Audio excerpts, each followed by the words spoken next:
I still remember the day I first set foot in the ruins of Jericho. The air heavy with something I couldn't quite explain. It was a routine excavation at first, nothing out of the ordinary for an archaeologist like me. We were digging through the layers of history, searching for remnants of one of the oldest cities in the world. Jericho had always been a name from the Bible, a place I had read about in Sunday school, its walls tumbling down by the will of God. But I never imagined I'd be standing right there, digging into the earth where those walls once stood. As we uncovered stone after stone, an eerie silence settled over the site. There was something unsettling about it, a feeling of oppression, like the very land had been scarred. And then, as if the ground itself couldn't keep its secrets any longer, we found it. The first skull. At first, I thought it was a trick of the light, a rock perhaps. But no, it was real. A child's skull, half buried in the dirt, cracked and scorched. The kind of thing you don't forget. The discovery made my heart race. We weren't just uncovering a city, we were uncovering a history, a hidden truth. The bones didn't stop at that first skull. There were more, scattered in what seemed like a deliberate pattern. Small skeletons, some burned, some shattered, others left in positions that seemed ceremonial. But it wasn't just the bones that haunted me. It was the objects that accompanied them. Charred idols, broken figurines, golden trinkets melted by intense heat. This wasn't just a graveyard, it was an altar.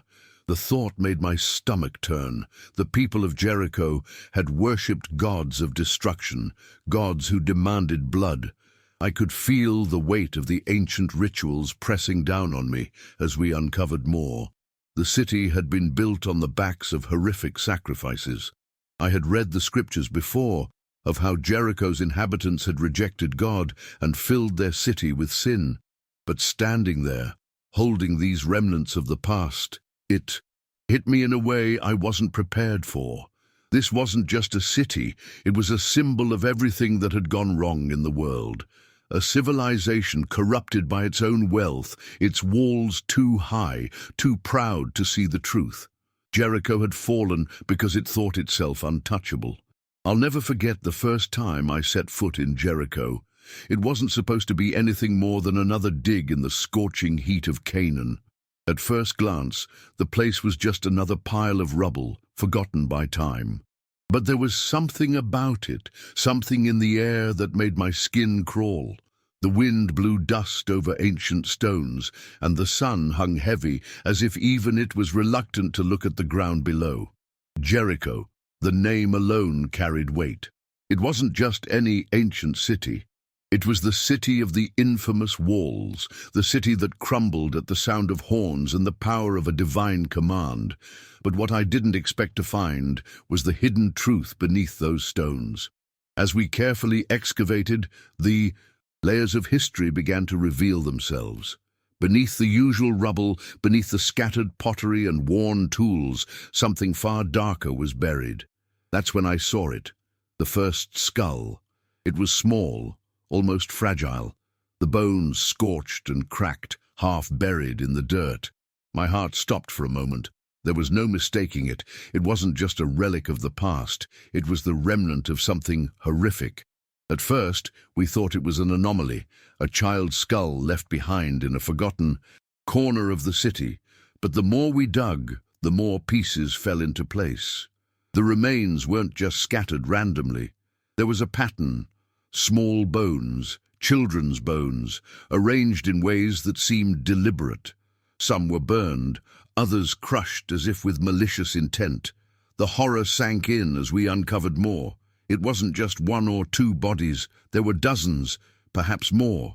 The smell of the earth seemed to grow heavier, thicker, the deeper we dug.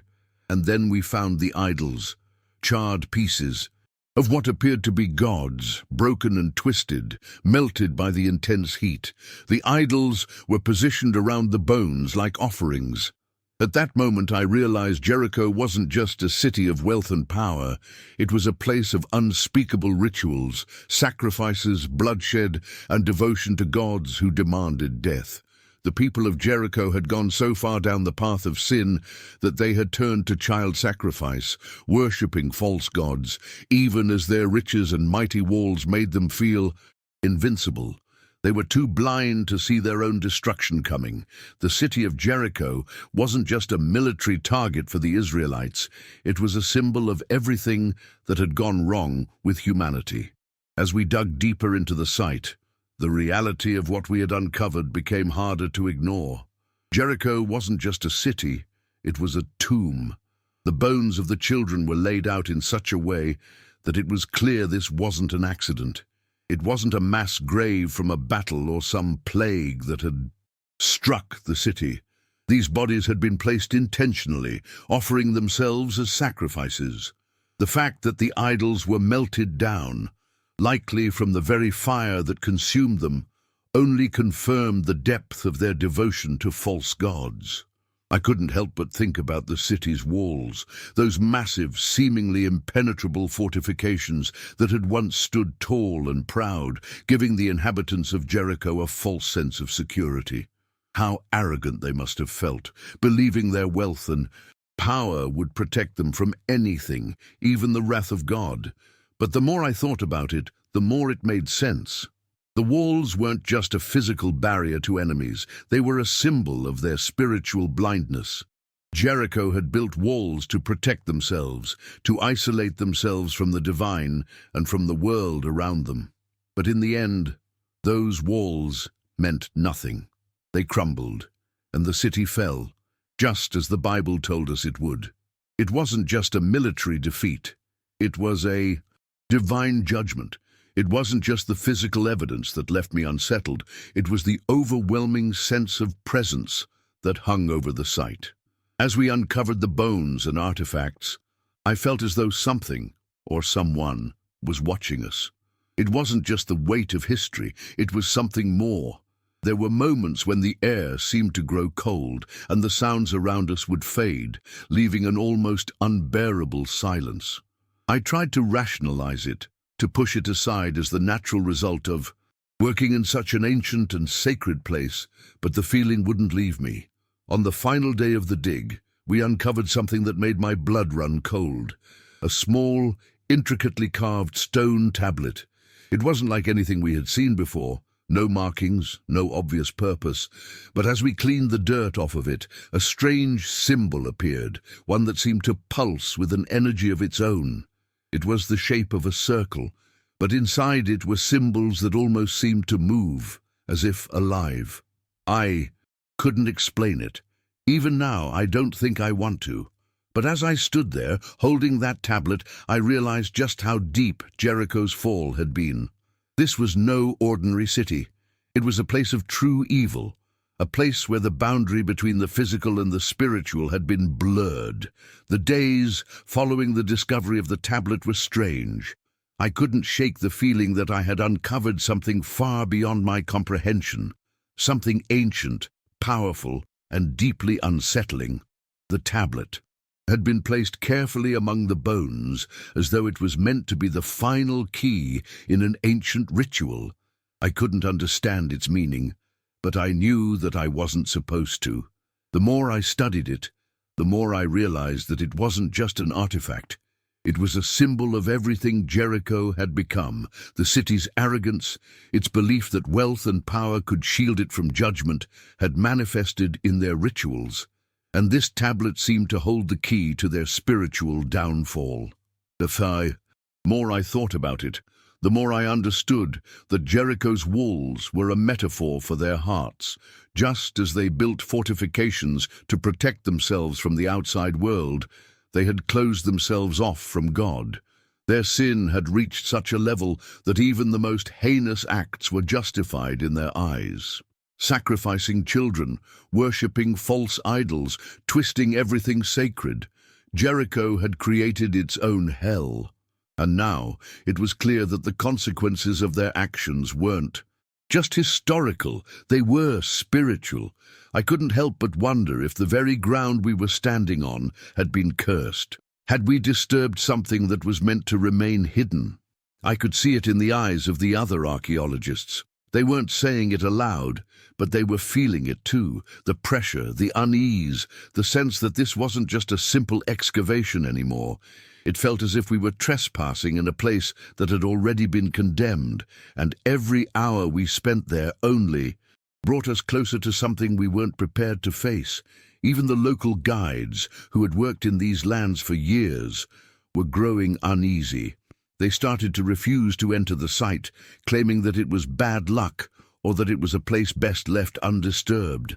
The once vibrant and excited energy of the team began to fade, replaced by an uneasiness that I couldn't shake. The wind had begun to carry strange sounds at night, whispers, murmurs, as though the walls themselves were speaking. I tried to explain it away. Wind, animals, the natural creaking of old structures, but deep down I knew something was wrong. Something in the air was changing. The unease among the team only grew as the days went on. On one particularly quiet evening, I found myself alone on the site, unable to sleep. I wandered through the ruins, the moonlight casting long shadows across the broken stones. The silence was overwhelming. It was then that I saw it. Out of the corner of my eye, a figure standing in the distance. For a moment I thought it was one of the other archaeologists, but when I turned, there was no one there. Just the ruins, standing in eerie stillness. My heart pounded in my chest as I made my way toward the figure, hoping it was just my imagination playing tricks. But when I reached the spot, I found nothing. Only the faint scent of burning incense lingered in the air. It was the same smell I had noticed when we first started digging, something that couldn't be explained by the simple dust and earth of an ancient site. I felt the hairs on the back of my neck stand up. It was as if the city itself was alive, watching, waiting. That night, as I tried to sleep, I kept hearing the sound of footsteps in the distance, slow, deliberate, like someone walking just out of reach. It wasn't until I decided to investigate that I realized I wasn't imagining things. I followed the sound of the footsteps, stepping carefully through the ruins, trying to keep my breath steady. The noises led me toward the edge of the excavation site, where the remnants of an ancient tower stood. The footsteps grew louder as I approached, but when I rounded the corner, there was no one there. The area was empty, the ground undisturbed. But as I looked down, I saw something that stopped me in my tracks. Small footprints leading toward the broken walls of the tower. Child's footprints. Barefoot. They seemed fresh too fresh for a city that had been abandoned for millennia. I quickly looked around, but there was no sign of anyone. The hairs on my neck stood on end. I couldn't explain it. Jericho had been abandoned long ago. There was no way those footprints could have been made by anyone from the modern world. And yet, they were right there, leading into the ruins. Without thinking, I followed the trail, my heart racing in my chest. The prints led me deeper into the site, through narrow passages and crumbling walls. I couldn't help but feel a growing sense of dread. The air seemed to grow colder as I moved further into the ruins, and the silence became almost suffocating. It was as if the city had never truly let go of its past, and now it was trying to draw me in. As I followed the footprints, I began to realize just how deep into the ruins I had gone. The flickering light of my flashlight barely illuminated the path ahead, and every step I took seemed to echo unnaturally through the empty corridors of stone. The air felt thick, heavy, as though I had crossed an invisible threshold into something I wasn't supposed to see, and then, without warning, the footprints simply stopped. No fading marks, no signs of disturbance, just an abrupt end in the middle of a narrow passageway. I scanned the area, my pulse hammering in my ears. The walls here were different. Unlike the other parts of Jericho we had excavated, these stones were untouched by time, smooth and almost polished. My fingers traced the surface, feeling an unnatural warmth radiating from the stone, as if it had absorbed something from centuries past. That's when I noticed the markings, faint, nearly invisible under the dirt and dust of time, but undeniably there. Symbols, twisted, unfamiliar, etched into the rock with a precision that didn't match the primitive tools of Jericho's era. These weren't decorative carvings or common inscriptions. They felt deliberate, ritualistic. A sudden gust of wind rushed through the passage, sending a fine layer of dust into the air. It carried with it a sound, not quite a whisper, not quite a breath, but something in between. My flashlight flickered violently, and for the briefest moment I could swear I saw movement in the corner of my vision. My instincts screamed at me to leave, to turn back before I went any deeper, but something held me there. A presence, not physical but overwhelming. It was as if the weight of centuries of suffering, of voices lost to time, was pressing against me. My throat went dry and my fingers tightened around the flashlight. Then, out of the silence, a single sound broke through, a child's laughter, faint, distant but unmistakable. It sent a chill down my spine, unlike anything I had ever felt before. The ruins of Jericho had been silent for thousands of years. There shouldn't have been any sound, and yet the laughter echoed through the empty corridors, playful, but wrong, twisted, as if it didn't belong to anything truly human. My breath came in shallow gasps as I turned on my heel and hurried back. Through the passage, every instinct in my body screamed that I had trespassed somewhere sacred, somewhere cursed. I moved as fast as the unstable ground would allow, but the sensation of being watched only grew stronger. The laughter had stopped, but something had shifted in the air. It was no longer just unease, it was dread. When I finally emerged back into the open ruins, the night sky felt different, as though the stars themselves had dimmed. The wind had stopped completely. The world felt frozen, locked in a moment that stretched unnaturally long, and then a deep, distant rumble vibrated through the ground beneath my feet. It wasn't an earthquake. It wasn't anything natural. It was as if something ancient had stirred, something that had been waiting for centuries to be remembered. I stood there, frozen, listening to the unnatural stillness around me. The ruins of Jericho had always carried an air of mystery, but at that moment they felt suffocating. My pulse pounded in my ears as I tried to convince myself that what I had heard, what I had felt, was just exhaustion playing tricks on me. But deep down, I knew better. The air was thick with something I couldn't explain, a pressure that pressed against my chest, making it hard to breathe. I took a step forward, but the moment my foot touched the ground, the silence shattered. A single stone, no bigger than my fist, dislodged itself from the crumbling wall beside me and landed at my feet. Harmless on its own. But what followed wasn't.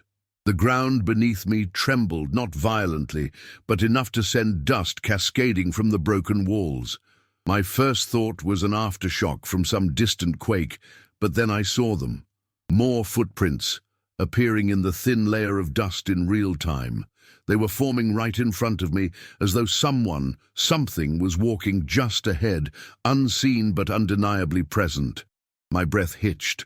The prints moved erratically, some small and childlike, others larger, heavier, like those of an adult. And then they stopped, just ahead of me, beneath the archway of what had once been a temple entrance. It was as if whatever had left them was waiting. I wanted to run, but my legs refused to move. There was an unnatural gravity in the air, an unseen force that rooted me to the spot. Then, just as suddenly as the footprints had appeared, the whispers returned. This time, they were closer. I couldn't make out the words, but they weren't coming from the wind. They were layered, overlapping, voices speaking in a cadence that felt both foreign and disturbingly familiar. My flashlight flickered again, the beam dimming as I raised it toward the archway, and that's when I saw it. A shadow, tall, impossibly thin, standing just beyond the threshold. It didn't move. It didn't breathe. It simply stood there, as though waiting for me to take another step forward. My entire body screamed for me to turn away, to leave the sight and never return, but something deeper, something instinctual, held me in place. This wasn't just an abandoned ruin. It was a graveyard of something much older than the city itself, and for the first time since arriving, I understood why Jericho had to fall. The sins of its people had gone beyond idolatry and arrogance. They had called upon something ancient, something hungry, and even after thousands of years, it was still here, lingering beneath the broken stones, waiting for someone foolish enough to disturb its slumber. I forced myself to step back, my mind screaming at me to get away from that archway. As I moved, the shadow didn't follow, but it didn't vanish either. It remained there, just beyond the broken threshold, as if bound to that cursed spot.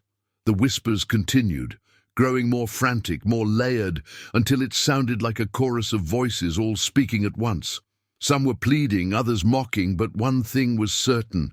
This wasn't just an echo of the past. Something here was aware of me. My breath came in, shallow gasps as I turned and sprinted back toward the camp, my boots kicking up clouds of dust as I moved. Every instinct screamed at me not to look back, but the moment I reached the edge of the excavation site, I did. And what I saw made my stomach drop. The shadow was gone, the whispers had stopped, but the footprints, they were everywhere now, sprawled across the ruins, covering the dust like a mass of invisible figures had been moving the entire time. Some prints trailed toward the city's fallen walls, others circled the broken foundations of the temple, but the worst part, some of them were leading straight toward me. I didn't stop running until I reached the safety of my tent, my hands shaking as I struggled to zip it shut, as if the flimsy fabric could somehow protect me from whatever was out there. I sat there in the darkness, listening to my own ragged breathing, trying to convince myself that none of this was real. But deep down, I knew that wasn't true. I had seen the evidence with my own eyes, felt it in the very air. Jericho hadn't just been a city of sinners, it had been a city of something much worse. A place where men had dabbled in forces beyond their understanding, where rituals had taken place that should never have been performed. And when the walls fell, when Joshua and his men destroyed everything inside, they hadn't just been fulfilling a divine command, they had been sealing something away, trapping it beneath centuries of rubble, forcing it into dormancy. But we had disturbed it. We had dug too deep, uncovered too much, and now, as I sat there trying to steady my breath, a single thought gripped my mind with terrifying clarity. What if it had never been truly asleep to begin with? Sleep never came that night. Every time I closed my eyes, I felt as if something was standing just outside my tent, watching, waiting. The sounds of the desert, normally comforting in their predictability, had fallen into an unnatural silence. No wind, no insects, just the oppressive stillness that pressed against my ears, making me hyper-aware of my own heartbeat.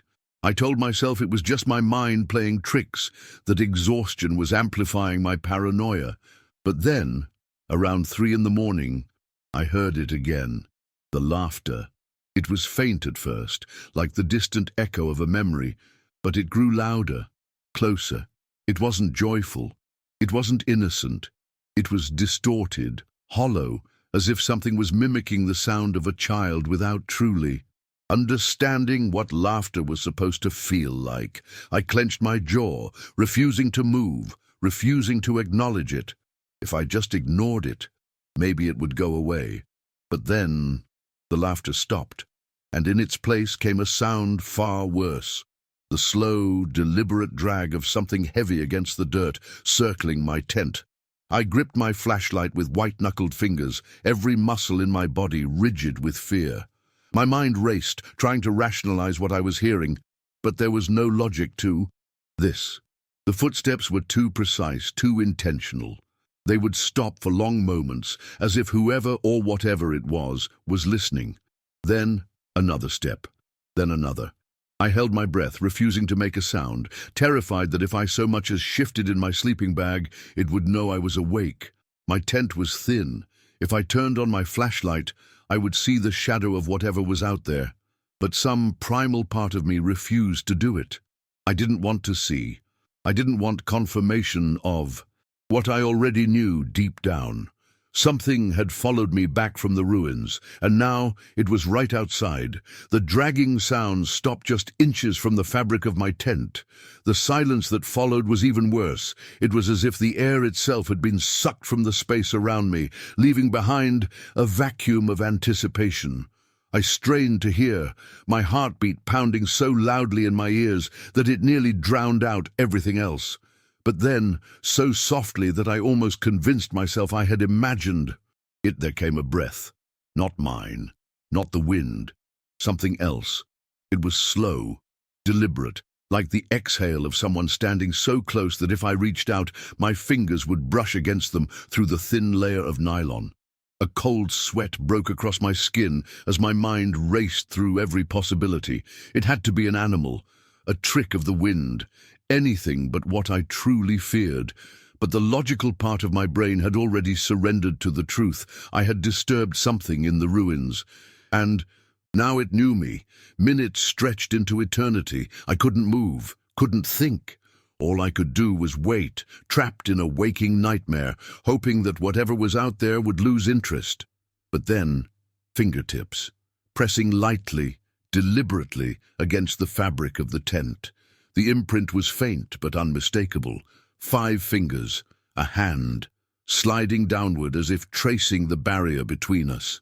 My throat clenched, a primal terror rooting me in place. I wanted to scream, to thrash, to do anything other than sit there like prey caught in a hunter's trap. But I knew with absolute certainty that if I reacted, if I acknowledged its presence, it would no longer be content to stay outside. The air grew heavier, pressing down on me like a weight, and in that moment I understood something horrible. This thing, whatever it was, had been waiting for someone like me, someone who had gone too deep, who had seen too much. And now that it had found me, it wasn't going to leave. I don't remember falling asleep. Maybe my mind shut down from exhaustion, or maybe something else forced me into unconsciousness. But when I opened my eyes again, the first rays of dawn were slipping through the thin fabric of my tent. For a moment, I almost convinced myself that it had been a nightmare, that the whispers, the footprints, the hand pressing against the fabric, none of it had actually happened. But then I saw the dirt, a thick, uneven smear of it across the entrance of my tent, as if something or someone had been crawling there for hours. My stomach churned as I slowly unzipped the flap, the morning air feeling heavier than it should have. The ground outside was covered in a chaotic mess of footprints, dozens, hundreds, twisting, overlapping, as if a crowd had gathered in the night and moved in frantic, unnatural patterns. And leading away from my tent, toward the ruins, was a single set of deep, deliberate tracks. Unlike the others, these weren't scattered. They were precise, as if something had walked away, satisfied. A sickening realization settled in my gut. It hadn't just been standing outside my tent. It had been waiting, watching, testing me, and at some point, while I had drifted into that unnatural sleep, it had left. Not because it had given up, but because it had accomplished whatever it had come for. My body felt sluggish, heavy, as if the weight of the previous night still clung to me. I forced myself to my feet, every instinct telling me to pack, up and leave immediately. But my legs carried me in the opposite direction, back toward the ruins. I needed to see, needed to confirm that the city was still just a pile of ancient stones, that nothing had changed. But as I stepped back into the excavation site, my breath caught in my throat. The footprints were everywhere now, not just in the dust, but in the stone itself. Deep impressions carved into the very foundations, as if the past itself was bleeding through. And at the center of it all, in the place where I had first seen the shadow, the ground had been disturbed. A jagged hole, no wider than a coffin, yawned open at my feet. Something had been buried here, something that was no longer beneath the earth. I don't remember falling asleep. Maybe my mind shut down from exhaustion, or maybe something else forced me into unconsciousness. But when I opened my eyes again, the first rays of dawn were slipping through the thin fabric of my tent. For a moment, I almost convinced myself that it had been a nightmare, that the whispers, the footprints, the hand pressing against the fabric, none of it had actually happened. But then I saw the dirt, a thick, uneven smear of it across the entrance of my tent, as if something, or someone, had been crawling there for hours. My stomach churned as I slowly unzipped the flap, the morning air feeling heavier than it should have. The ground outside was covered in a chaotic mess of footprints, dozens, hundreds, twisting, overlapping, as if a crowd had gathered in the night and moved in frantic, unnatural patterns, and leading away from my tent toward the ruins was a single set of deep, deliberate tracks. Unlike the others, these weren't scattered. They were precise, as if something had walked away, satisfied. A sickening realization settled in my gut. It hadn't just been standing outside my tent. It had been waiting, watching, testing me. And at some point, while I had drifted into that unnatural sleep, it had left. Not because it had given up, but because it had accomplished whatever it had come for. My body felt sluggish, heavy, as if the weight of the previous night still clung to me. I forced myself to my feet, every instinct telling me to pack up and leave immediately. But my legs carried me in the opposite direction, back toward the ruins. I needed to see, needed to confirm that the city was still just a pile of ancient stones, that nothing had changed. But as I stepped back into the excavation site, my breath caught. In my throat, the footprints were everywhere now, not just in the dust but in the stone itself, deep impressions carved into the very foundations, as if the past itself was bleeding through. And at the center of it all, in the place where I had first seen the shadow, the ground had been disturbed. A jagged hole, no wider than a coffin, yawned open at my feet. Something had been buried here, something that was no longer beneath the earth. I don't remember how I got back to my tent.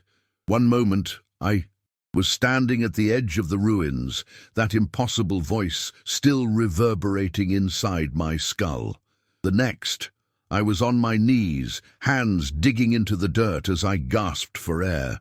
My head was pounding, my vision swimming, but worse than the pain was the overwhelming sensation that something had changed, that whatever had been buried beneath Jericho wasn't just free, it was inside me now. I pressed my fingers against my temples, trying to block out the lingering echo of that single word. Remember. But remember what? What was I supposed to see? My body felt wrong, my skin too tight, my thoughts not entirely my own, and then, suddenly, images that were not mine flooded my mind. Flashes of fire, screams, a city collapsing into dust. The walls of Jericho not just falling, but being pulled down from within by something unseen, something furious. Faces distorted in agony, their mouths open in silent, eternal screams. And among them, shadowed figures with eyes like burning embers, watching, waiting. They had been here before, and now somehow they were here again. I jerked back, snapping out of the vision, bile rising in my throat. This wasn't just history. This wasn't just another biblical ruin. Jericho had been more than a city of sin. It had been a prison, a place where something ancient, something beyond human comprehension, had been bound beneath the earth. And when the walls fell, when Joshua and his men stormed the city, they weren't just enacting divine judgment. They were sealing something inside, something that had never been meant to rise again. But we had disturbed it. I had disturbed it. The realization hit me like a physical blow. This thing, whatever it was, had waited for centuries, trapped in its tomb beneath the stones. And now it had found a way out, through me. I stumbled forward, gripping the nearest support beam of the excavation site, my breaths coming in ragged gasps. I had to leave. I had to get as far from this place as possible. But deep down, I already knew. It wouldn't matter how far I ran, because Jericho wasn't just an ancient ruin anymore. It was awake, and it was never going to let me go. I left the excavation site that same day. I didn't tell anyone what happened. What could I say? That I had heard voices from beneath the ruins, that something had followed me back to my tent, that Jericho wasn't just a place of historical significance, but a warning? No one would believe me. And even if they did, what could they do about it? Some things aren't meant to be uncovered. Some histories are buried for a reason. I told myself that if I left, if I distanced myself from that cursed place, the feeling would fade, that whatever had happened was a trick of exhaustion, of stress, of an overactive imagination. But I was wrong. The nightmares started immediately. Not normal dreams, memories that didn't belong to me. I saw through the eyes of people long dead, their terror so real I could taste it. I felt the ground shake. Beneath me, heard the cries of a city collapsing into the earth. But worst of all, I felt the presence. The same thing that had touched my tent, that had whispered in my ears. It wasn't finished with me. And every night, when I close my eyes, I feel it, watching, waiting. It's been months now, and the feeling hasn't faded. If anything, it's gotten worse. Shadows move where they shouldn't. Whispers creep through the silence when I'm alone. Sometimes I wake up in the middle of the night, my hands covered in dirt as if I've been digging in my sleep, and always, without fail, I hear the same word. Remember. I don't know what it wants. I don't know what I'm supposed to remember, but I know this. Whatever was buried beneath Jericho was never meant to be freed. And now, it's too late. I left that city, but it never left me. It's inside me now, a part of me that I can't shake. And the worst part, I'm starting to understand the whispers, the language that no human should know. And one day soon, I fear I'll stop being afraid of them. One day, I'll finally understand what they've been trying to tell me. And when that happens, I don't think I'll be myself anymore.